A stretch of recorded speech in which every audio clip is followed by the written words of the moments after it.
everybody. Come Good on. morning. Good morning. Good morning. All right. Let's see. I am going to keep an eye on letting people in as they come, but we can go ahead and get started. Well, other people join us. Y'all get first dibs. What questions do you have? What would be most helpful? Who wants to start I'll, us off? Do I'll it, go ahead and Jeanette. start. Love it. Hi, good morning, everyone. Hope everyone's staying warm. So the question that I have is just to give you some quick background, um, kindergarten teacher for about 10 years, absolutely love the job. Transitioned to a school counselor for about 3 years during the pandemic. Hmm. That's a joke. You don't really get to counsel. So Hmm. but I still love working with that population of kiddos. So fast forward, I'm in my first year of solo practice, but I want to set up a mindfulness course for children of that age while working on my solo practice. I want to earn some extra income, scratch that working with the primary kiddos itch, and Hmm. provide support to that population, but I don't want to burn myself out. So Yeah. just kind of wanting to know what are your thoughts? I'm hoping to um, just do maybe two classes a month for like maybe an hour, 15 minutes, maybe every other Saturday. Hmm. So would it be local? It sounds like, or no, it's online. So No, so, it's no, this is going to be local. Yes. local. Perfect. Okay. Mhm. So I was going to say, if you're wanting to do like a whole online situation, like a course online, I would That would say be next. now is not the time for that. Okay. Simply because that's veering into online business, and that's going to be an enormous amount of work. So like you're Mhm. knocking on burnout's door right there. Um, you really have to get your practice exactly where you want it, as like Mhm. tight and easy as humanly possible before you want to venture into anything like that. But an online or an in-person, like under the umbrella of your practice course Mhm. for mindfulness, Yes. I think it's going to come down to your really great connections that you already have because you were a school counselor. Like you Mhm. might, I don't know if you know this because you were one, but it's really hard to get in with a school counselor as a private practice therapist. And once you're in, you're kind of like in, Yeah. but you're already in. So that's great. So you will be able to get referrals from them. It's a matter of kind of the value proposition. How are you going to make this course sound good to the parents who are going to take their time out of their Saturday to get their kids there? So I've already created a workbook called Finding Your Calm or Finding My Calm, Uh-huh. and that's going to be the name of the workshop as well. And so Hmm. just giving parents, talking to the parents of the anxious children, the children that struggle with separation anxiety, the children that struggle with worry and things of that nature, and they're Hmm. and regulating their emotions and just becoming familiar with what emotions are. Yeah, amazing, amazing. And I so think my it. hope is to teach the parent while Mhm. I'm teaching the children, and then parents, when they go home, they can reinforce what both parties have been taught. Got it. Okay, so you're wanting both parents and kids to come. Mhm. Okay. I love that because it's gonna have a bigger impact and do more of what you want it to do, but it's also gonna screen out those people who are like, here, fix my kid. Yes. Yeah, yeah, awesome. Okay, so I'm thinking about it from a marketing perspective. So school counselors for sure, kid counselors, um, potentially couples counselors, because if their kids are having some problems as a result of marital issues, for instance, like the way it all trickles down, that might be a good place to find folks. And who is your ideal client within your private practice? So funny enough, I don't really work with children. I haven't started working with children in my private practice. Hmm. My niche is people pleasers who struggle with establishing boundaries. Okay, And I, great. I credit you for helping me create the whole niche thing because that can be so wonky. But I've just seen that when I've worked with children, parents kind of say, "Hey, fix my kid," but I'm only with Sally for 1 hour. Right. Um, I need you to kind of reinforce what we've talked about the other 23, the other part of the week and the day. So Hmm. it's the follow up and the need for parents to kind of reinforce Yeah. um what we're teaching in session. So, but I love the one to many, like a teacher, like a school Hmm. counselor. I love it. I could do it all day. Yeah, awesome, awesome. And I'm imagining that some of the parents that are coming in are going to fit your niche. So this will be kind of like a gift to the parent and the kid, and maybe make that parent ask for more. So that would be cool as you're building. Um, I'm hoping other people take this and run with it because mhm, even if when this happens, what I do is not going to be enough. There are right. millions of children. So yeah, I'm hoping Hmm. people just take it and run with it and Yeah. duplicate it. Yeah. So I think about like, especially these other folks that work with kids, these other therapists Mhm. that work with kids, like you can be so clear with them, like, I'm not taking on kids in my practice right now.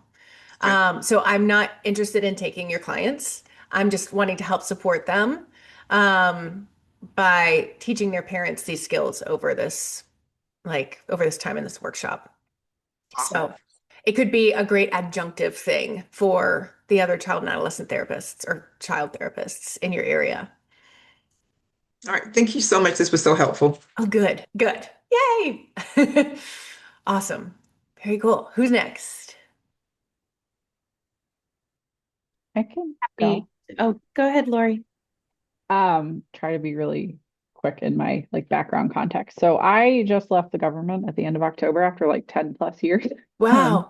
so it's nice to be free. And I was not building like a caseload during that time because my soul and mind and body could not like handle that. So Fair. very fortunate that I did not have to do that. I was doing like behind the scenes like licensure and like some stuff that I could do.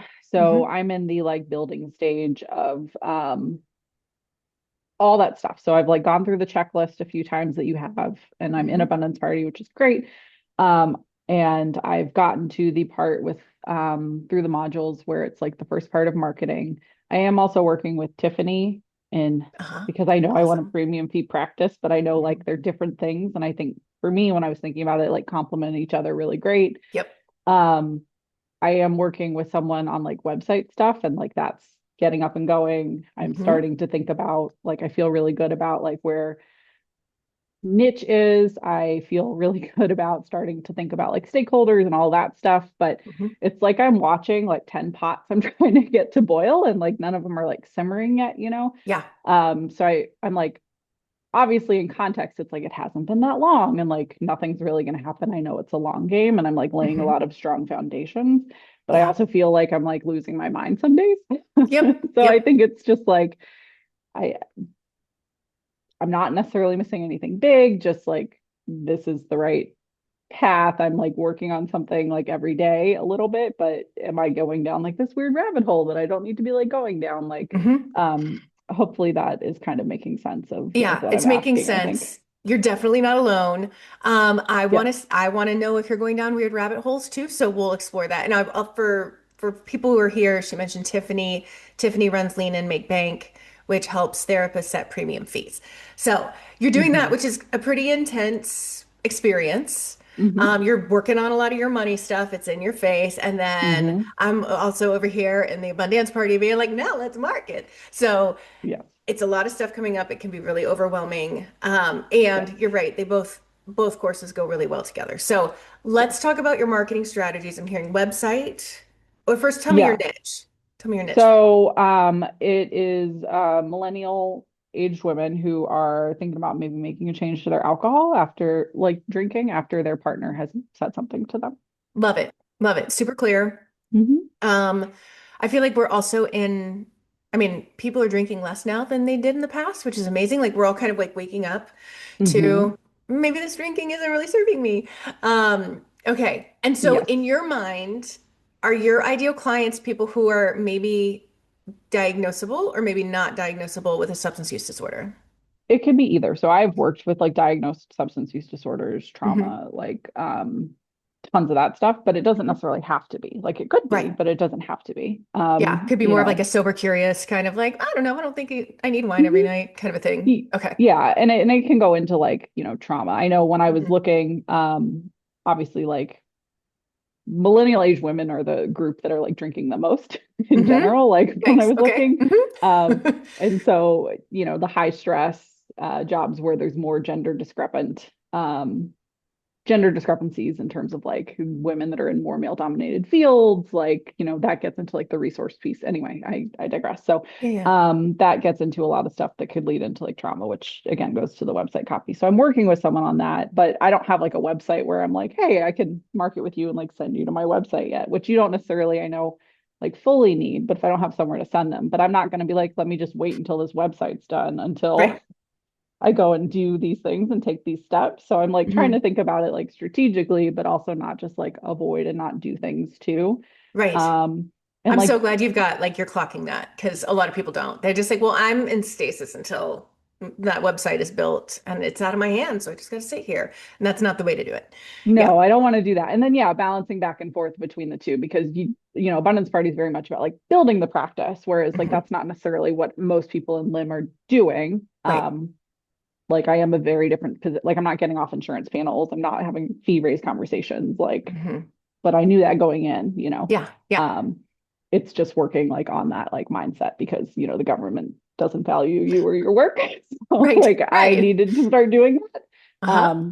Yeah, so website is a big one. I will be a fully virtual practice and I'm a psychologist. So I do have a license in 2 states, but I also have SIPAC. So like Awesome. that's a part of it too. Hmm. So and I know locally in my area, like there's just not a lot of like mental health providers. So like at least locally, um, there's not a lot. Hmm. Just in terms of the city I actually live in. But Got yeah, it. I'm Okay. kind So of we've got rambling now. website. Hmm. There's networking is going to be a really powerful tool for Hmm. you. Yep. Um, a lot of us are like, I only work with substance abuse. And a lot of us are seeing it. And so if you are networking with other therapists, there is Hmm. likely going to be a point in time when they're like, I need to make a referral because I can only get so far clinically with this person with the knowledge I Yeah. have. Yep. So definitely other therapists, other full folks who work with substance abuse or substance questioning. Um, I don't know if treatment centers are going to bring your ideal client, or if maybe that's more farther along the path of substance dependence. What are your thoughts? Yeah, it's a spectrum of like treatment. So it could be people that have like cut maybe stepping down from that might want someone more like outpatient that depending on where they're at, like that wouldn't necessarily be out of my wheelhouse to work with. I don't necessarily want a caseload full of that. Right. Like, Totally makes sense. I Yeah. just came from a caseload full of that and I don't want that. Yeah. Yeah. So it, Yeah. but also if I see someone that I need to refer up, like it could be good to have relationships For sure. for something Yeah. like that. So, And psych prescribers, mhm. Yeah. um, PCPs, Hmm. um, OB-GYNs. Okay. Most of those were on my list. OB-GYNs were not. I'll add those to my list. So Yeah. yeah, Usually as women, we tend to be most honest with our OB-GYNs. yeah. And most of us lie a bit about how much we're drinking when our doctors ask us. So maybe those two things Okay. will converge in a way that makes sense. Okay. So networking. So we've got website networking. What other Hmm. marketing strategies are you considering? SEO is one I'm considering. Hmm. Um, Again, still very new, haven't put too much stock or thought in it. I get a little bit of that with my like website team, but ongoing stuff will be like up to me if I decide I Hmm. want to try some of it on my own or eventually outsource that. But Yeah. that's a little bit down the line, not necessarily immediately right now, but it's Hmm. the big one I'm looking at. And from the options, like looking ahead a little bit at abundance party modules, like those were the three big ones I think I was mostly looking at. I'm not Hmm. super interested in social media. It requires a lot of ongoing Yep. updates and stuff that I just don't currently have I don't have the brain power or Totally. for. Yeah. So I grant you full permission to skip social, all of you, if you want to. If you want to do it, do it. thank you. Um, and if you're doing SEO, that means you're doing blogging. How do you feel about video, like being on video for things on your website? Feel fine about it. Okay. So that can be a good add-on to your website because people feel like if somebody's got a video and somebody doesn't, unless the video's trash, then and we'll define trash, but usually the person's going to choose the person with the video, just because it all of a sudden they feel so much safer because they know what that person talks like and what their mannerisms are a little bit. Hmm. A trash video would be one that's not well practiced. Most of us, the second a video camera gets on us, we're like, "Hi, I'm Allison. I love to help therapists build their private practices," right? Like we're all stilted and weird. Hmm. And the only way through that is through practice. Yeah. And so if you just like practice, like in the video course, I talk about like practicing for at least 2 weeks of like videoing yourself every day and then making yourself watch it, which is the hardest part. And the more you do that, just the more natural you'll be on camera. Okay. You would not believe what I used to be like. I'm very proud to say I've definitely gotten much better on camera. Um, so video would be a good thing to consider. How do you feel about public speaking? I feel fine about that as Okay. well. Like again, practice, obviously, but I've done Yeah. presentations and like seminars and things. So like Hmm. that feels fine for me. Yeah. So I think doing something that is kind of out and about, like maybe when you're thinking about your ideal client, they all belong to this fancy gym, especially since you're doing premium fee. We need this to be folks who can afford your fee. Yeah. So let's say they all go to this fancy gym, or may go to this fancy gym. Maybe you do a talk on like how to do sober January or, what are the pitfalls. So you kind of make it like the fun light version in the spaces that require it to be a little bit more fun and light. Like you sell it as fun and light, but then you're kind of giving them what they need. Hmm. And my favorite thing at the end of any talk is for some of you, this is exactly what you needed. And for others, you're going to need some more support to implement that. And for those of you who need that help, I'm here. Hmm. And you've got my card, or here's how to get in touch with me, or scan this QR code, or whatever. So don't be afraid. In fact, I would say it doesn't count as a marketing strategy if you're not promoting your practice at the end of your talk, Yeah. because people want you. They sat there through the whole talk. You gave them great value, and a lot of people are going to want to come see you. So you have to offer it. Okay. Yeah. That's really good. Yeah, there's a new local like TV show that's like on vibes and people and things going on around town. And I'm gonna shoot my shot and just be like, Heck yeah. hey, Amazing. Yeah. what's the worst that'll happen? They'll be like, no, you know? Yeah. So, but I like that idea. And yes, making sure you're plugging yourself like at the end and how Hmm. you did that. So this has Yeah. been helpful. Thank you. Good. Good. And always think about that ideal client. And Hmm. like, let's say you're on this show, right? If your ideal client is like, I mean, it's not that bad. Like he gets Yeah. frustrated with me, but it's not like I'm like an alcoholic. If that's their Yeah. mindset, then you don't want to go on the show and be like, if you're struggling with alcohol, then there's a way out, because they're not there. Oh yeah, no, they're never there. Versus like, right, that's true, even when it's farther gone. But if it's like, I mean, maybe you're drinking a little more than you'd like to Hmm. moderate better, or sometimes you say stuff that you really regret or do stuff you really regret, and you're just embarrassed about it. Hmm. Like, so it's like, oh, it's meeting them where they're at. Yeah, So in all marketing things, y'all meet them where they're at right now, not after they've been seeing you. perfect. Thank you. Yeah, absolutely. And then who was going to be next? Was it you, Katie? I think you were next. Yep. Hi. Hi. Um, I guess my main focus question is like, how long do you give a thing to see some results? So I got Mm, from Psych Today this summer. hmm I've been really dialing in on SEO, weekly blogs, hmm see like traffic kicking up on my website, but not really more inquiry calls. hmm And then recently in a like deep dive on SEO stuff, I'm seeing that Psych Today is actually helpful just as a backlink. It can And it, be. even if you're not getting people through the directory. So I'm feeling torn, like, do I go back to that or do I keep focused and give it a little more time? Yeah, I don't know how much actual weight it has as a backlink. I think that there was a time, I don't know if anybody's going to get mad at me for saying this that works at Psych Today, but basically there was like a time where they were really marketing of like, this is like these backlinks, y'all. Psych Today's helping you out here. When in actuality, like Psych Today is actually just taking up the front pages of everybody's searches.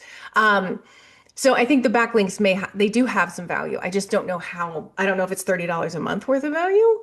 Um, if you're doing true SEO work, like you're blogging weekly, you're doing SEO to it, then you probably don't need Psychology Today, but I don't think it'll hurt aside from financially. Um, Psych Today works so different in different cities. And now that we can all be virtual, it's just gotten really messy. So there was a time pre-COVID when I could be like, oh, it's really worth it to invest in Psych Today in this city, but not this city. And now it's not predictable. Um, Usually with Psych Today, I say give it 6 months. Because if you get one client from Psych Today, it's paid for itself, right? Like if they see you a few times, then your year's covered.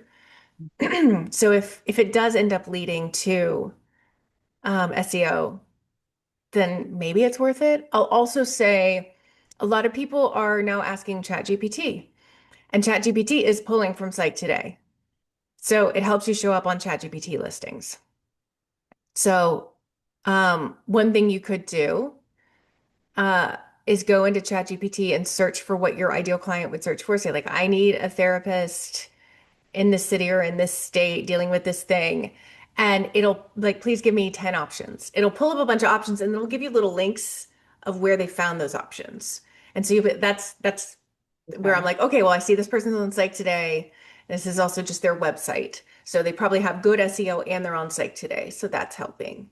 In fact, I like have one of my many pieces of papers around me that has that stuff listed in my area. Um, so yeah, it might be worth it.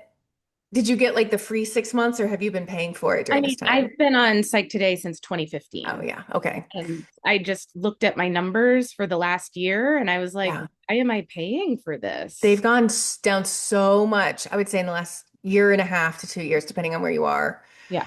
It's wild. And that's because, yeah, it's like big therapy techs buying profiles for their people too. So there are so many more therapists on there. So it's all watered down. Is there Um, a time frame to give like blogging and SEO and marketing, like all of that? Like 6 months yeah, or usually blogging, if you're doing it right, you'll start to pop on page one for some keywords within 6 months. Like I'd give it 6 months. And there's this conversation around like, is like, how valuable is SEO versus being found on AI searches? Because so many people aren't even going to Google anymore. So it's just this fast moving world that we're in with technology where I would love to give you a very clear answer, but my answer today might be different than it would be next week. So I want to just kind of acknowledge that. Um, so yeah, I think if you're getting one person a year from Psych Today, it's probably worth it. But if you're not, and I would say if your traffic has increased significantly, but you're not getting calls, then we Mhm. need to look at your website. And we need to see like what's not working to convert people. Sometimes it's like today, people clicking on it and they're like, well, never mind. I was looking for a completely different niche, but I just like their picture. Sometimes that happens, but if people are coming to you through SEO and not converting, usually it takes 7 to 11 times of them seeing you before they call. But if those numbers are up and they're continuing to increase over time, but people aren't calling, then I would look at your copy. I would look at like your template, how it looks and feels. Make sure you're really speaking to that one ideal client. Yeah. Right. Thank you. Yeah, of course. Of course. Who's next? I'd be happy to Hi. go. Oh, Okay. go Please go. ahead. No, no, no, Stephanie, please go. Okay. Okay. We'll go Stephanie, then Yvette. Hi. So Hi. I made the decision about 2 months ago to transition into private practice. I've been a school counselor for the last 16 years, 14 of which have been at the middle school level. Whew. Um, Hormones Bless and your high heart. trauma. Yep, I've got a middle school girl who's talking to that counselor often. Yep, It is my jam. Like the love angst, it. social drama, the lunch table crises, the side eye, like I love it. So I live in, so I work in Wyoming and I live right over the hill in Idaho. Hmm. And I love both are really small towns, and I love living in Idaho because I get the anonymity. Like, I do not run into my clients on Hmm. weekends. I do not run into their parents. Um, and I'll be licensed in Wyoming in February, and then subsequently Idaho in April. And it's really important to me to maintain this anonymity. My private practice therapist friends here are like, oh my gosh, the need is so great here. You're going to be full in 3 months. My school counseling colleagues over the hill are like, we're referring everybody to you. I'm not afraid of like getting full, but I'm afraid of getting full with the wrong clients. And part of that being like clients in Idaho locally that I'm going to be running into them and their parents at my favorite coffee shop, which is like my happy place. And so, Hmm. like, in exploring what's important to me, like, I want to maintain that anonymity. And so, what I've been leaning towards, I will have an office in Wyoming on Fridays, and those are going to be my higher paying clients so that I can support sliding fee scale clients elsewhere. But because Wyoming's so rural and it's where in Idaho, and it is my passion, I really do want to market statewide. Um, Hmm. and do telehealth. So, being a school counselor myself, and I know that that came up earlier, like, I hate the cold calls. I hate the spam. Do not reach out to me. Do not make me do one more thing. And Hmm. so I'm trying to get super, like, think outside the box creatively of like, how can I market to school counselors?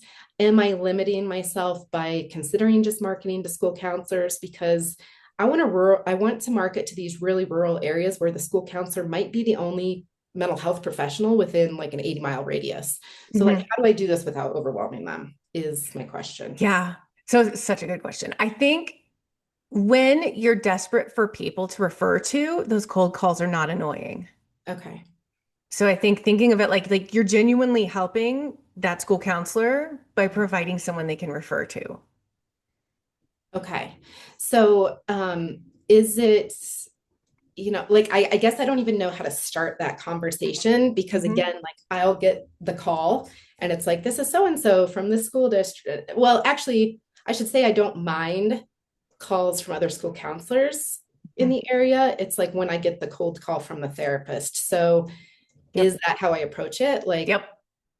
Yeah. Oh no, you froze in a place that looks freezing.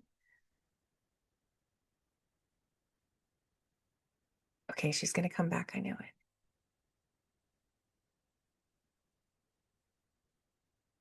I think usually when people freeze, they can still hear me, or they'll hear me very sped up. There you are. Yes. Okay. sorry, it's like 75-mile-an-hour winds today. Geez. And it looks very cold and you look very cozy. Um, so I would approach it of like, hi, I'm Stephanie. I work with the blah blah blah school district. Um, I wanted to see like how set you are for referrals. Mhm. Okay. And so I would ask the question and be willing to be a resource, not just for like, here's my practice, but here are some people that we refer to that we trust. Um, Okay. yeah. So I would All go right. with that approach. Okay.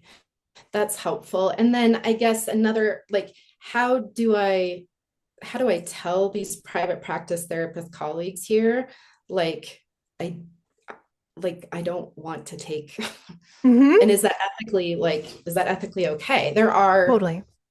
yes. Yeah, Because, it's again, totally that's my fine. style. Okay. Yeah, and I would just say it exactly like you told us. You could be like, I've been thinking about it, and like the anonymity piece is so important to me, and I am so afraid to feel like these places that feel like mine will start feeling like work. That for right now, I don't think I'm interested in seeing clients from this area. Yeah. Okay.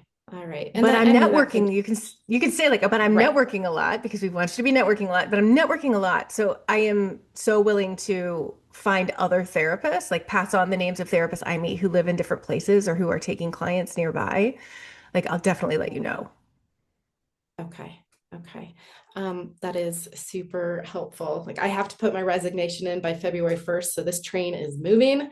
Yep. So I am trying to get it all done. Hmm. And yes, honor what I want and need at the same time. Yeah. Yeah, and especially because you're not worried about referrals. Like that frees you in such a way that I almost feel like it's your duty to set up your practice exactly how you want it with absolutely no concessions because you know you're going to be full. So like build the Yeah. thing you want. Okay. Yes, I Yeah. will in fact be the best boss I've ever had. Thank you for that. Yes. That's exactly what I want for you. Amazing. Thanks, Stephanie. Yvette, what about you? Okay. Hi. Hi. Thank you for having me. Mhm. So am, I've been in private practice for almost 4 years now. I Mhm. am sort of transitioning back to building again. I had a huge life transition, or just a big change. Um, I definitely need to gain more clients. And the biggest question I had, I'm working as hard as I can all the time. I'm trying to really get rest in there. Um, and I guess I'll just share like my niche is high achiever anxiety, and I also work with folks struggling with codependency, and sometimes they're, woven together. Mhm. Um, and I used to specialize in children and families for a long time. And so I just started working with families as well. So not necessarily couples, but a parent and a adult child and those kinds of things. And I Mhm. really love it.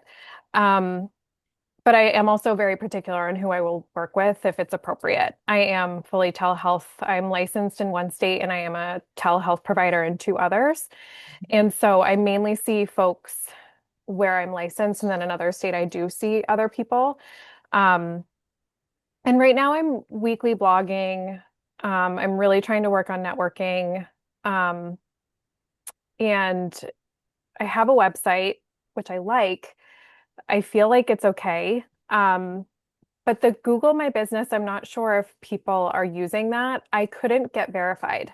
And Right. I had such a hard time. And especially right now, I have a co-working office space and I get to decide if I want to see someone. And I haven't branched out to that, but I kind of like that. Google Mhm. doesn't like that. So Right. I don't know if that's something I should try to start the process over because I tried. They basically told me I didn't have a sign outside, and they're wonderful at the space. And they're like, Yvette, you can put whatever you want outside, whatever signage you need. And so I did that, and they still told me that was the reason, but I think it is the co-working space issue. And so I don't know if that's something I should focus on trying to do again or focus on SEO on my website. I'm not sure what would. Yeah. Your SEO is going to benefit from a Google My Business Okay. listing, and most virtual practices do not have them and cannot have them. Like I've seen some people do some real tricky things to try to get them. Maybe not something Google would appreciate. But I don't think it's going to prevent you from getting full. Okay. So I don't think it's something for you to bang your head against if like you're sending them this picture of like, here is my sign. And they're like, la, la, la, I don't see it. So, um, yeah, I think Google My Business, you can maybe let that go for a while and like Okay. focus your marketing energy in other ways. Um, I'm curious about your messaging with your niche. Are you talking about codependency? Are you using the word codependency or are you describing it? That's a good question. So there are parts that I'm describing it a little bit more, just like, are you losing yourself in relationships? Mhm. That kind of stuff. But I do name it codependency. And I also realize not a lot of people even know what it is, especially Right. when I'm working with folks and I'm just like, this is the name of this. Mhm. And they're just like, I've never heard that before. So that's kind of what I'm doing. But in my beginning statement on my website specifically, it's like, are you a high achiever? And then I talk a little bit about, just you put all of your energy and effort into everybody else and other things, your work, you might be, very successful professionally, but inside you're really struggling. So I try to Mhm. come like use that language. Great. Okay, good. Yeah. Because I think codependency, when people do know what it means, they always associate it with Lori's people, right? Like Yes. with substance Yes. abuse folks and their partners. Yeah. And so if that's their association, then they're going to shut down around you, if that's not their situation. So, um, yeah. Okay. So we've got a website, we've got SEO. what else did you say? Did you say Yes. networking yet? Yes. So I do have I have a therapist who sends me referrals a lot, but they're an EMDR therapist. And so most of the time when they reach out to her, they're looking for EMDR. I Hmm. don't specialize in that. Hmm. And so I, but they come to me, which is really wonderful. So I'm thinking of doing that. I was also thinking of reaching out to, I am private pay only. So I was thinking of concierge Hmm. practices, Yeah. PCPs, things of that nature, Yeah. even med spas. I work with women struggling with, I feel like I've been a generalist. I do have my niches and everything, but low self-esteem, low confidence, things of that nature. So I was Mhm. thinking of branching out in those ways as well. Yeah. Yeah. And I'm thinking, yeah, like concierge docs are great. They could be a great referral source, especially if they're coming to them like, I'm just like, I can't slow down. I can't give anything up, and I'm so stressed and I'm so overwhelmed, and either getting on an SSRI or they're having tummy troubles or whatever because Yes. of all the stress. Um, so yeah, concierge docs. I just had somebody in our Limitless Practice program have like really great success with networking with a concierge practice because the assumption is private pay in a concierge practice.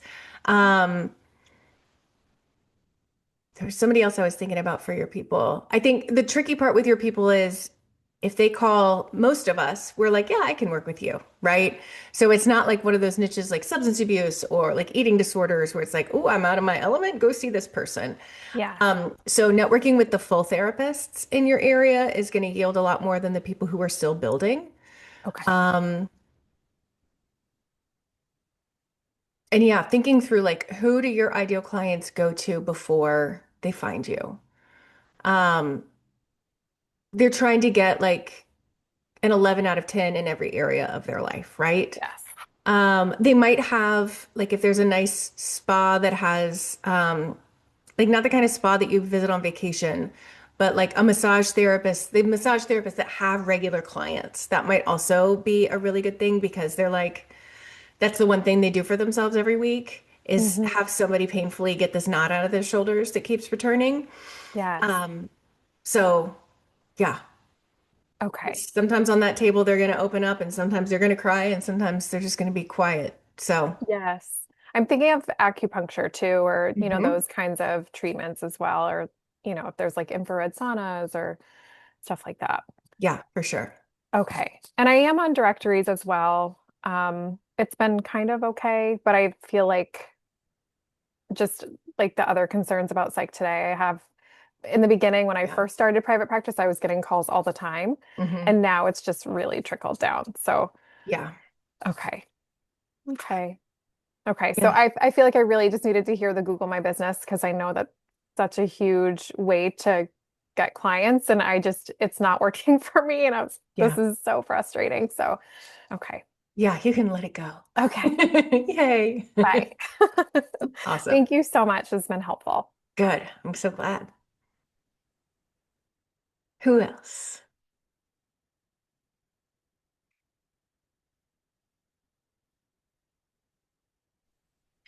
I'll go. Hi, Anna. Hello. I have really appreciated your presence and being a part of this community. And I haven't begun everything, but as I'm listening, I'm just deleting junk email.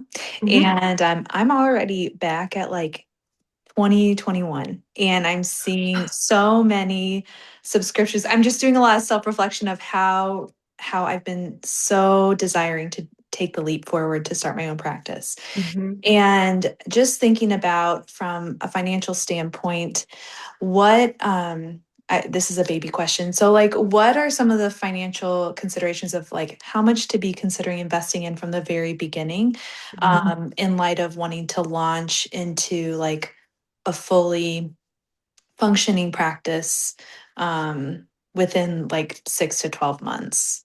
Yeah. Okay, good. I love the baby questions. Um, okay, so I will say right now is a much harder time to build a practice.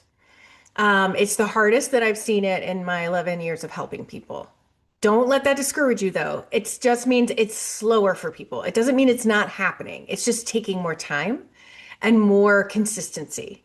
So I think I just feel like informed consent, right? Like I want to be like, this is already like back in the heyday when people were getting full like that, nobody was getting full as fast as they wanted, right? We all want it yesterday. And so it's going to take longer than you want, and you will get discouraged. And in the heyday when it was easy, everybody got discouraged too. So you're in the right place if you're like, am I even doing this right? Why isn't this working? It's a part of the process that sucks. So to answer your question, financially, I want you to be conservative. It's probably the only space in my life where I won't be able to be conservative. But financially, I want you to be conservative so that you are not stressed and worried about money because that's one of the worst worries for all of us, right? So I want you to make sure that you have savings enough to live on, or you're working your full-time job while you're building. And that's probably the safest one, simply because there's never going to be a time when you're like, I'm screwed. I don't know how to pay my bills. I don't want that feeling for anybody. So if you're working your full-time job while you're building, then that's going to look like a lot of work for a while.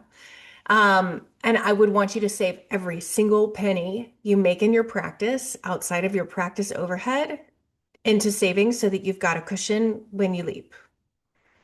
I would also want you to do the math of how much do I need to make in my private practice to replace my practice or to replace my full-time job income. And that's going to include your health insurance. Health insurance is going up everywhere, so I want you to include that. Because I don't want you to be in a bad spot. For most people, that's 11 to 12 clients a week at like if they're taking insurance. So if your premium fee, it's going to be less than that, but it might take you longer to get that number of clients. Um, it also depends on your niche. Some niches get full faster. I still want you to choose the niche that is most like aligned for you, not the fast niche. But um, yeah. So financially, I want you to have some savings and to save everything if you're working while you're building. What can I answer further?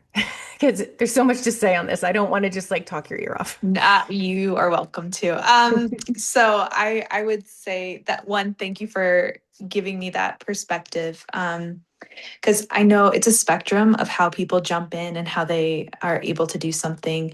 And it makes sense in light of my current stage of life and like what's happening to take that approach. I know my niche. I have maintained like 20 to 30 clients consistently on my caseload. In light of what I do, what I offer, I work with families in play therapy. So that's a very unique niche. For So, sure.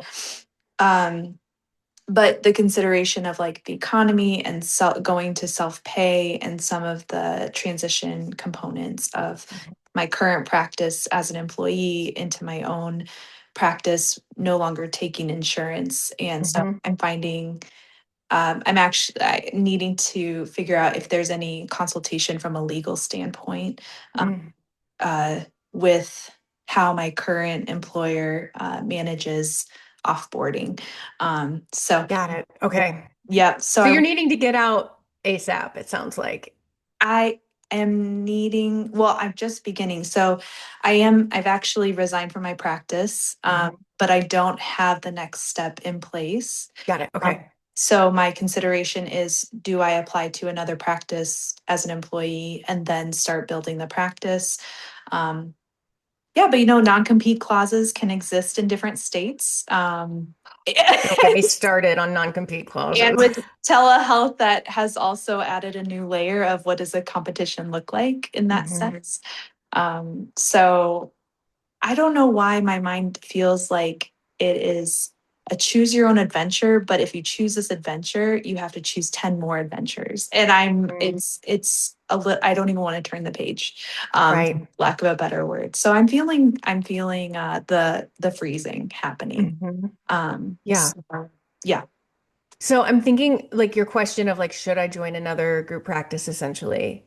Um, or should I venture out on my own? That has to do entirely with your financial situation.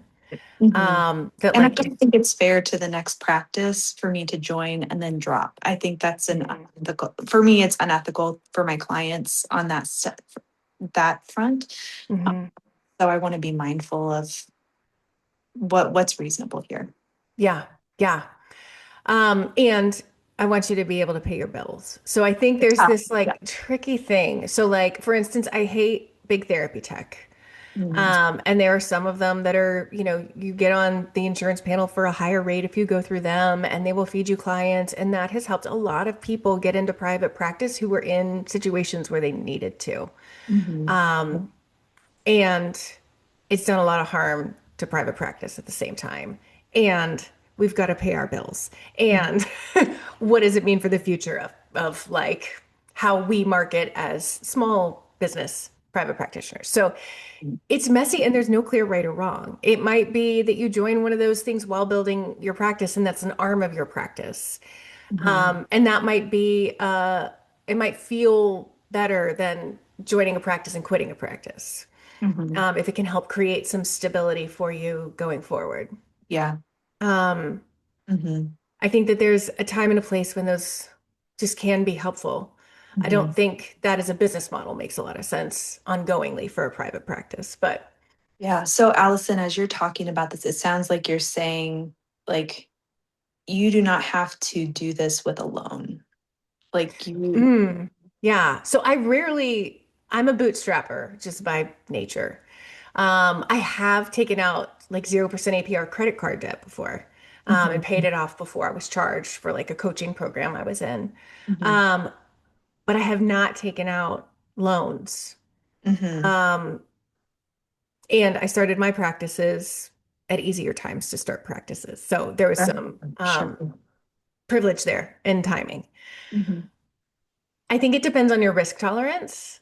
I think too, when we're kind of up against it, we're going to build a lot faster. My students who have a partner who can support them or parents who can support them while they're building tend to build a lot slower than the mhm, people who are like, I gotta make rent next month. mhm. Those people will stay very focused and hustle a bit harder. Yeah. I'm anti-hustle, but sometimes it's got to happen, right? So like, we'll call it sprinting. Um, Sometimes you got to sprint. You just got to not live sprinting.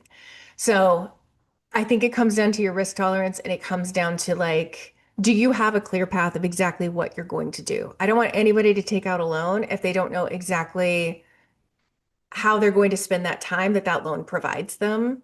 Mhm, Um, I will say for a private pay practice right now, depending on niche, depending on area, um, you will probably, if were you making like a 60-40 kind of a split where you were before, or where you reside from? It's a little complicated. Right. Well, we, sure, it used to be. It used to be. And Yes. then I'm assuming it dropped on like your split was lower at some point, or based on your face. Yeah. So then Yeah. looking at like how many private pay clients do you need to make that amount of money? Hmm. Um, and Yeah. if the lower the better, basically.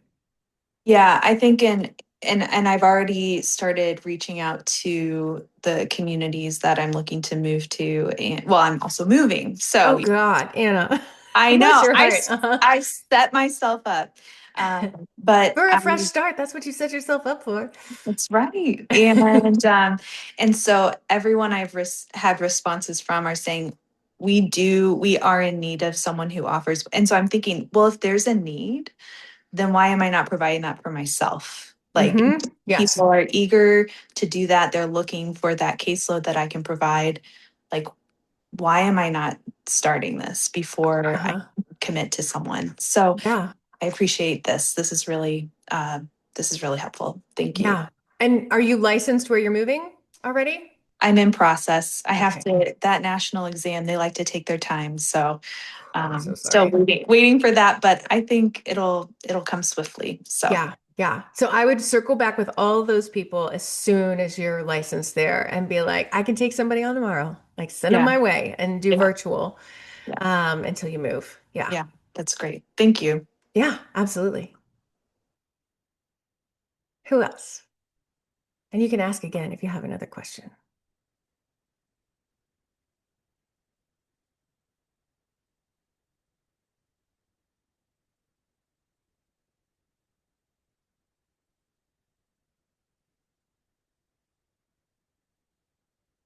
I'm a therapist. I can wait all day. I'm good with silence.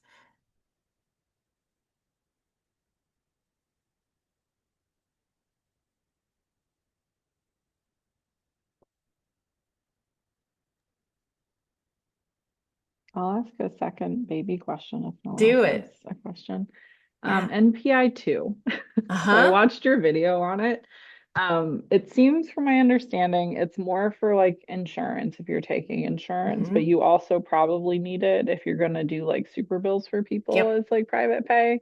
So I Hmm. just wanted to make sure like you do actually like need that, I mean, I think you'll still probably. get paid with your MPI one, or they'll still Mhm. get paid like, but the If way you you're have the, supposed to do it. okay. This I'll was an say like NPI in 2. practice versus in an ideal world. I think everybody's supposed to have an MPI too if you're like Okay. a PLLC or a PC or Okay. any of those. You should have an MPI too. Um, but if you, many people probably are like, oh, I'm supposed to have that. I've been using my MPI one and it's been working just fine. So yeah. Yeah, I have the one, and it took me over an hour to fight with the system to get Oof. into and apply for the MPI2 the other day. So, like, it's Uh-huh. in process, but like, I was like, this is not fun. Right. This So, is unnecessary. now I'm just, I think, pending them deciding if they'll give me one or not, Mhm. for the business. But I just wanted to see if that was a thing that I should probably have, or if I could also just maybe move forward with the NPI one in the meantime. Because I don't want to be like, well, I have to wait for this to also, if someone were to like knock on my door tomorrow, I'll be like, oh, I can't see you. Like, Yeah. so, okay. Thank you. Yeah. Awesome. I'm so sorry. Could you tell me, because I'm new to this, Yeah. NPI 2, you can get multiple NPIs and register. Okay, Yeah. let me Yeah. understand this part of this. Thank you, Lori, for asking that. I was like, I'm listening, but then it didn't dawn on me till now. Yeah. So like we all have our MPI until we die, basically. Like I don't think you can get another MPI one. Or I don't think they go away. And then your MPI two, you're supposed to apply for if you're like, this is what group practices use. So it's like for each LLC or PLLC or PC or whatever, if you've got one of those corporations. Um, so you could have one, let's say you had your individual corporation, like a PLLC, and then let's say you wanted to start a group practice and that maybe you start that with a different one for some reason. I don't know why you would, but you start that with a different one, then you'd have two NPI2s. So you could probably collect MPI2s, but you can only have one MPI1 because why not make it stupid and complicated? Okay, thank you. Hmm.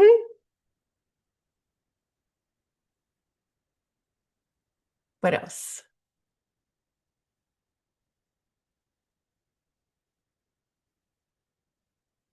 I guess I have a website question. Yeah.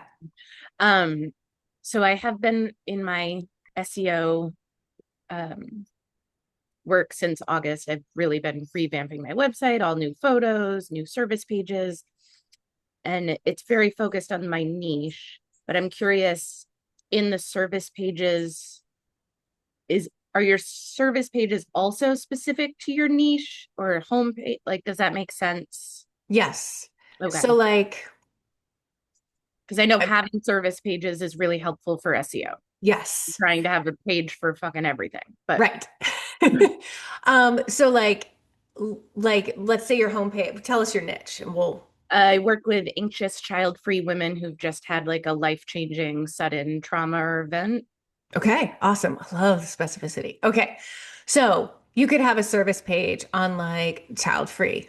Mm, You could have a service page on trauma. You could have a service page on how you treat that trauma if it's like EMDR or something like that. mm. Um, you could have a service page on um like maybe difficult families, if your ideal client has families who really think that they should have some fucking kids by now, or like managing families, something like that. So you can have service pages for all these things.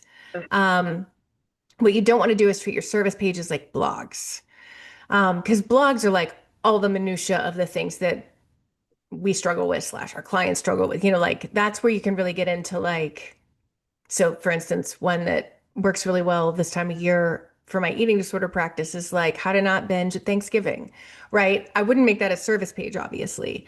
But I would do a service page on binging, that kind of thing. Does that clarify? It does. Are there too many service pages? I think it can get like a little like, oh my gosh, okay, calm down. And so I think thinking about, I think four is maybe a good max number. Um, yeah. And to make sure that when you're talking about one, like let's say you're talking about being child free, you can weave in what's happened that's traumatic gently in that copy and link to the trauma page.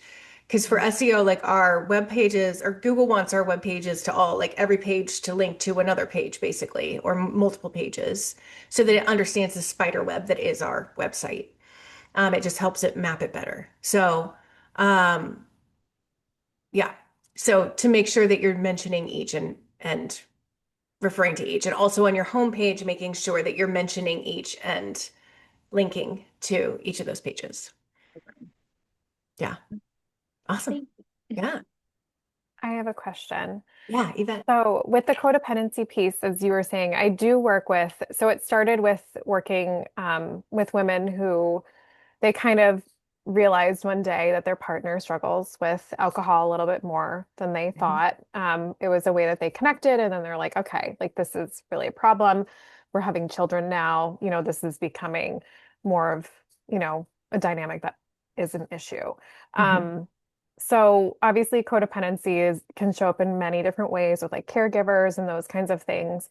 But I do love working with that specific population as well. So I'm wondering, would that be helpful on a website?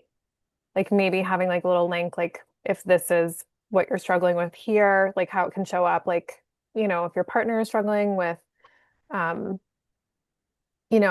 an unhealthy relationship with alcohol. I try to be not be judgmental in my language. Mhm. And then like maybe like learn more here and like have another service page for that.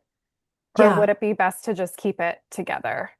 it's a good question. So, okay, I'm imagining, so your homepage and you're talking about, there's kind of this narrative of like some of what your client's experiencing. Mhm. And, if we have up to four, I'm always imagining it as a drop-down menu. So that's why I'm always like referencing right here. So if we have up to four services, what would yours be? That's a good question. So right now I have just high achiever anxiety, and then Hmm. I weave in like students, things like that. Just perfectionism, people pleasing, all of that stuff.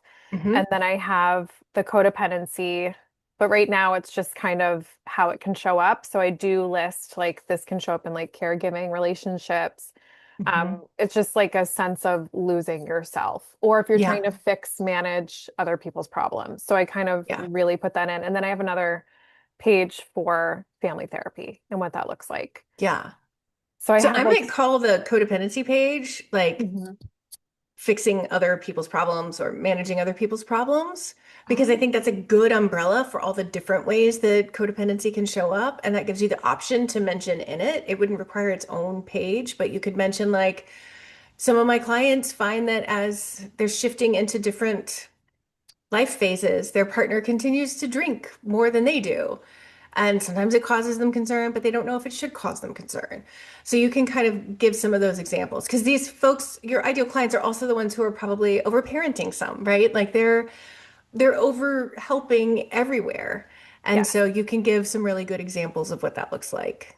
Okay. Thank you so much. Yeah, absolutely. Awesome, y'all. Well, thanks for spending time with me.